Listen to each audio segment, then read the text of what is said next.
دلوقتي هندوق مع بعض كنافة لابور. لابور الكنافة، انا بس عايزة اوريكم بس الطبق. شايفين الفستق؟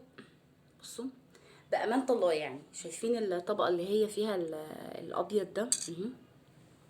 بصوا شايفين.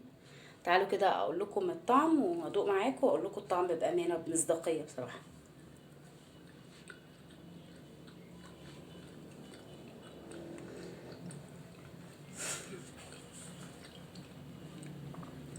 رقم واحد، السكر فيها مش كتير، مش مسكرة قوي. اتنين، الكنافة فيها الطبقة اللي جوه دي عاملة زي البشاميل بس مش عليه ملح، اللي هي الطبقة البيضة دي. عبارة عن ايه؟ بشاميل بس مسكر. دقيق على قشطة بسيط جدا على بسيط جدا كريمة.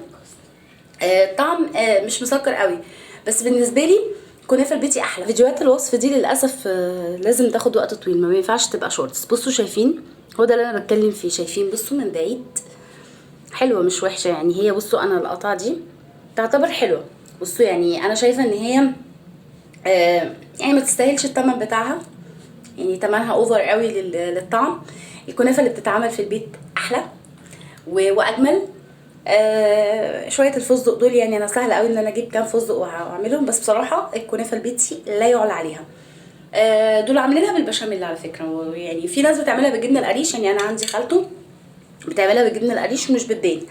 بس دول فعلا حرفيا حاطين دقيق، مش كاستر كمان والله، حاطين دقيق على كريمه على سنه قشطه مسكره، بشاميل مسكر.